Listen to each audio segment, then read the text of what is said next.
राम सिया राम जय जय राम। राम सिया राम जय जय राम। सभी को मेरा राम राम। रामचरितमानस के बालकांड को आगे बढ़ाते हुए कनक कलश मणि को परऊरे सुचि सुगंध मंगल जल पूरे निज कर मुदित राय अरुरानी धरे राम के आगे आनी।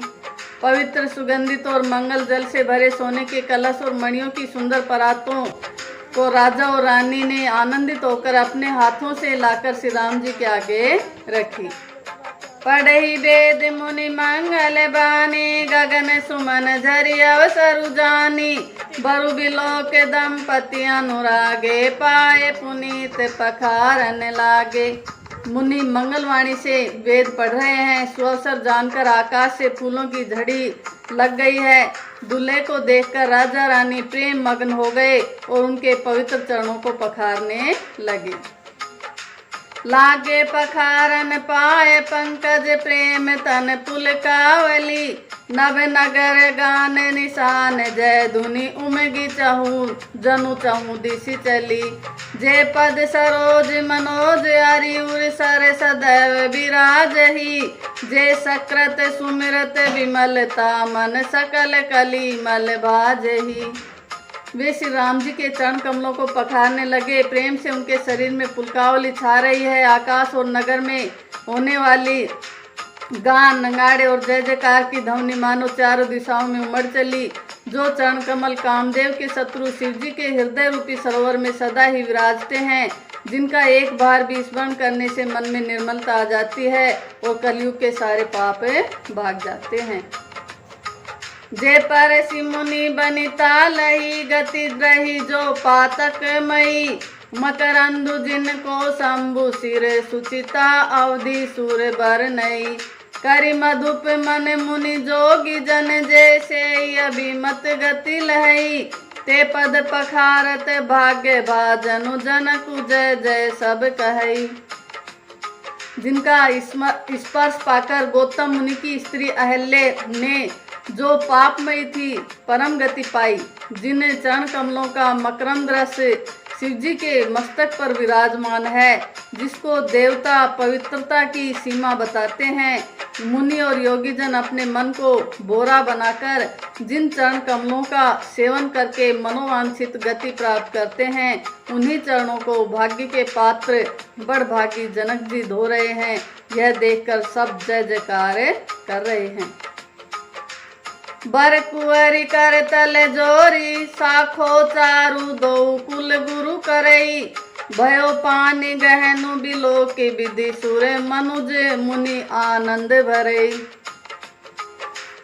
सुख मूल दुलहु देख दंपति पुलक तन हुल सोहियो। करि लोक वेद विधान कन्यादान नृप भूषण कियो। दोनों कुलों के गुरु वर और कन्या की हथेलियों को मिलाकर साखोच्चार करने लगे। पानी ग्रहण हुआ देखकर ब्रह्मा जी देवता मनुष्य और मुनि आनंद में भर गए। सुख के मूल दूल्हे को देखकर राजा रानी का शरीर पुलकित हो गया और हृदय आनंद से उमंग उठा। राजाओं के अलंकार स्वरूप महाराज जनक जी ने लोक और वेद की रीति को करके कन्यादान किया। हिमवंत जिमि गिरिजा महेशई हरि श्री सागर दई। तिमि जनक राम सिए समर्पी वैश्व कल कीर्ति नई। क्यों करई बिनय विदेहु कियो विदेहु मूर्ति सांवरी। करी होम विधिवत गांठ जोरी होने लागी भावरी। जैसे हिमवान ने शिव जी को पार्वती जी और सागर ने भगवान विष्णु को लक्ष्मी दी थी, वैसे ही जनक जी ने श्री रामचंद्र जी को सीता जी समर्पित की, जिससे विश्व में सुंदर नवीन कीर्ति छा गई। विदेह जनक जी कैसे विनीत करें। उस सांवली मूर्ति ने तो उन्हें सचमुच विदेह देह की शुद्ध बुद्ध से रहित ही कर दिया। विधि पूर्वक हवन करके गठजोड़ी की गई और भावरे होने लगी। जय धुनि बंदी वेद धुनि मंगल गान निशान, सुनि हर सई बर सई विबुध सुर तरु सुमन सुजान। जय श्री राम, जय हनुमान। जय ध्वनि, वंदी ध्वनि, वेद ध्वनि, मंगल गान और नगाड़ों की ध्वनि सुनकर चतुर देवगण हर्षित हो रहे हैं और कल्प वृक्ष के फूलों को बरसा रहे हैं। कुंवरु कुंवरी कल बावर देही, नैन लाभ सब सादर लेही। जाइन बरनि मनोहर जोरी, जो उपमा कछु कहो सो थोरी। वर और कन्या सुंदर भावरे दे रहे हैं। सब लोग आदर पूर्वक उन्हें देखकर नेत्रों का परम लाभ ले रहे हैं। मनोहर जोड़ी का वर्णन नहीं हो सकता, जो कुछ उपमा कहूँ वही थोड़ी होगी। राम सिए सुंदर प्रतिछाई, जगमगात मणि खंबन माही। मनहु मदन रति धरि बहुरूपा, देखत राम विवाह अनूपा। श्री राम जी और श्री सीता जी की सुंदर परछाई मणियों के खंभों में जगमगा रही है। मानो कामदेव और रति बहुत से रूप धारण करके श्री राम जी के अनुपम विवाह को देख रहे हैं। दरस लाल सा सकुच न थोरी, प्रकट दुरत बहोरी बहोरी। भय मगन सब देखन यारे, जनक समान अपान विसारे। उन्हें कामदेव और रति को दर्शन की लालसा और संकोच दोनों ही कम नहीं है, अर्थात बहुत हैं, इसलिए वे मानो बार बार प्रकट होते हैं और छिपते हैं। सब देखने वाले आनंद मग्न हो गए और जनक जी की भांति सभी अपनी सुधे भूल गए। प्रमुदित मुनिन भावरी फेरी, नेग सहित सब रीति निवेरी। राम सिए सिर सेंदूर देही, शोभा कही न जाति विधि के ही। मुनियों ने आदर पूर्वक भावरे फिराई और नेक सहित सब रीतियों को पूरा किया। श्री रामचंद्र जी सीता जी के सिर में सिंदूर दे रहे हैं। यह शोभा किसी प्रकार भी कहीं नहीं जाती। अरुण पराग जलज भरिणी के शशि भूप, अरुण पराग जलज भरिणी के शशि भूष। अहि लोभ अमी के बहुरी वशिष्ठ, दिन अनुशासन। बरौ दुल्हन बैठे एक आसन। मानो कमल को लाल पराग से अच्छी तरह भरकर अमृत के लोभ से सांप चंद्रमा को भूषित कर रहा है। यहाँ श्री राम जी के हाथ को कमल की, सेंदूर को पराग की, श्री राम की श्याम भुजाओं को सांप की और सीता जी के मुख को चंद्रमा की उपमा दी गई है। फिर वशिष्ठ जी आज्ञा दी, तब दूल्हे और दुल्हन एक आसन पर बैठे। बैठे सरासन मानु जानकी, मुदित मन दशरथ भये। तनु पुलक पुनि पुनि देखी, अपने सुकृत सुर तरु फल नहे। भरी भुवन रहा उछाहु, राम विवाहु भाषा वही कहा। के ही भांति बरनि सिरात रसना, एक यहु मंगलू महा। श्री राम जी और जानकी जी श्रेष्ठ आसन पर बैठे। उन्हें देखकर दशरथ जी मन में बहुत आनंदित हुए। अपने सुकृत रूपी कल्प वृक्ष में नए फल आए देखकर उनका शरीर बार बार पुलकित हो रहा है। 14 भुवनों में उत्साह भर गया। सबने कहा कि श्री रामचंद्र जी का विवाह हो गया। जीव एक है और यह मंगल महान है। फिर भला वह वर्णन करके किस प्रकार समाप्त किया जा सकता है। तब जनक पाई वशिष्ठ आए, सुब्याह साज सवारी कई। मांडवी श्रुत कीरति उर्मिला, कुंवरी लई हकारी कही।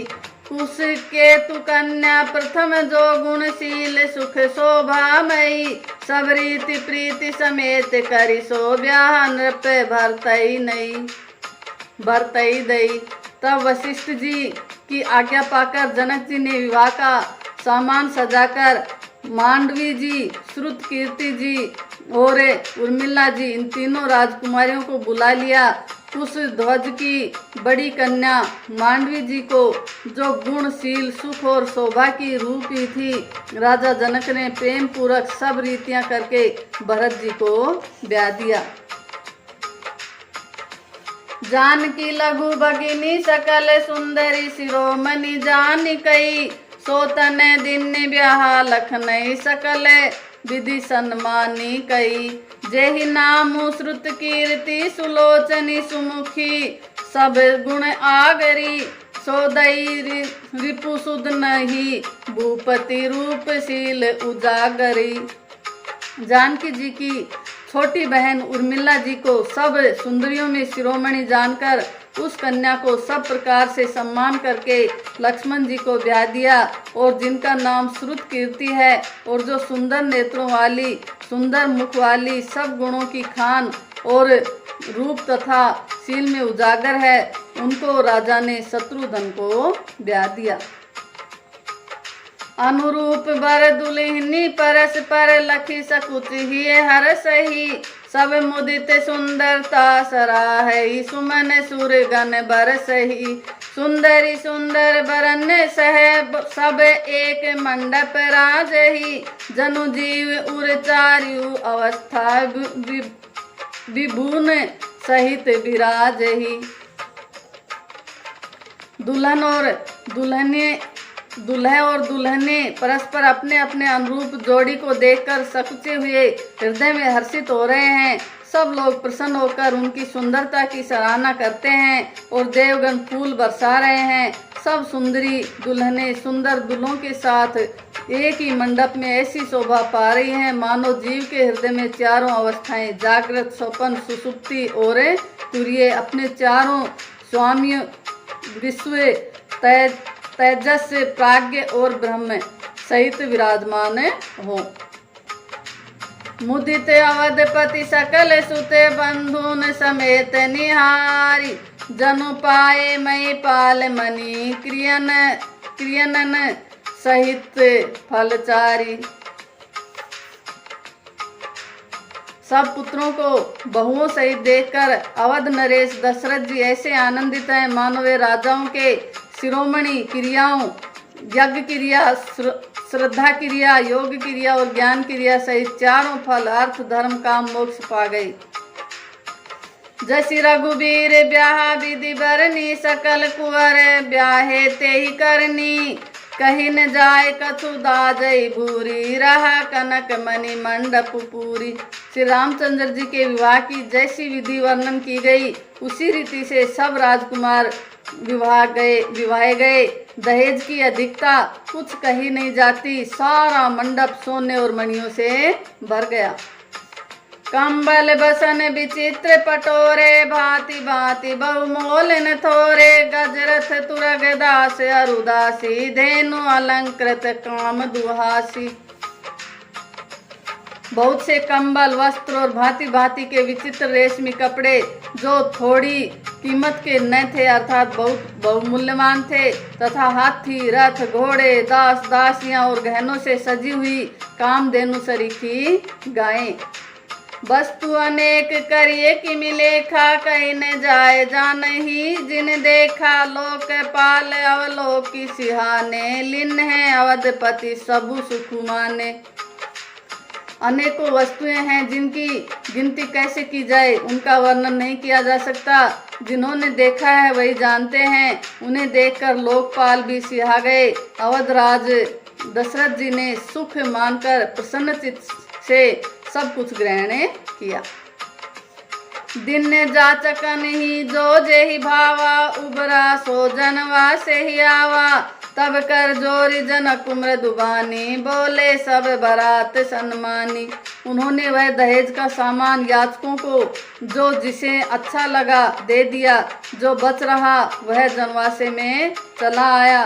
तब जनक जी हाथ जोड़कर सारी बारात का सम्मान करते हुए कोमल वाणी से बोले।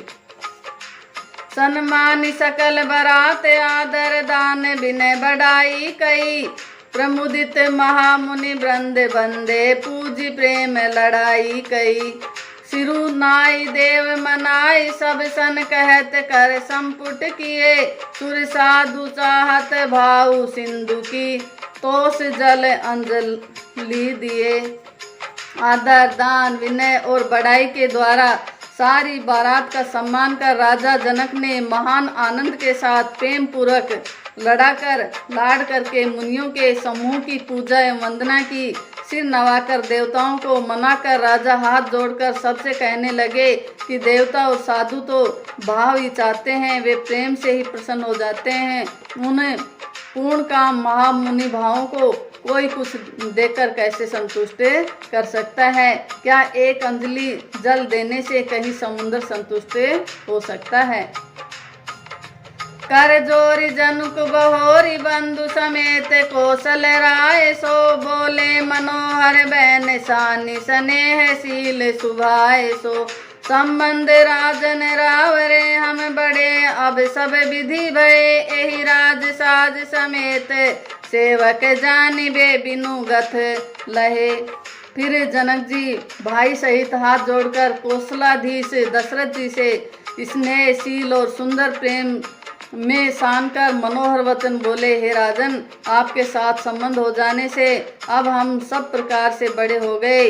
इस राजपाट सहित हम दोनों को आप बिना दाम के लिए हुए सेवक ही समझिए। ए दारिका परिचारिका करी पाली भी करुणा नहीं, अपराधु क्षमि बो बोली पठे बहुत हो डिढियो कई। पुनि भानुकुल भूषण सकल सन्मान निधि समधि किए, कही जाति नहीं बिनती परस्पर प्रेम परिपूर्ण हिए। इन्हें लड़कियों को टहलनी मानकर नई नई दया करके पालन कीजिएगा। मैंने बड़ी डिठाई की कि आपको यहाँ बुला भेजा, अपराध क्षमा कीजिएगा। फिर सूर्यकुल के भूषण दशरथ जी ने समधी जनक जी को संपूर्ण सम्मान का निधि कर दिया। इतना सम्मान किया कि वे सम्मान के भंडारी हो गए। उनकी परस्पर की विनय कही नहीं जाती, दोनों के हृदय प्रेम से परिपूर्ण हैं। वृंदार का गण सुमन बरसे ही राउ जनवा से ही चले। धुंधु विजय धुनि वेद धुनि नभ नगर को तू हल भले। तब सखी मंगल गान करत मुनि से आय सुपाई कई। दुल्हे दुल्हनिन सहित सुंदरी चली कोह बर ल्याई कई। देवतागण फूल बरसा रहे हैं। राजा जनवासे को चले। नगाड़े की ध्वनि, जय ध्वनि और वेद की ध्वनि हो रही है। आकाश और नगर दोनों में खूब कौतूहल हो रहा है, आनंद छा रहा है। तब मुनीश्वर की आज्ञा पाकर सुंदरी सखियां मंगल गान करती हुई दुल्हनों सहित दुल्हों को लिवा करें कोहबर को चली। पुनि पुनि राम ही चितवसिए, सकुचति मनु सकुचई ने। हरत मनोहर मीन छवि प्रेम पियासे नैन। सीता जी बार बार राम जी को देखती है और सकचा जाती है, पर उनका मन नहीं सकचाता। प्रेम के प्यासे उनके नेत्र सुंदर मछलियों की छवि को हर रहे हैं। थैंक यू, धन्यवाद।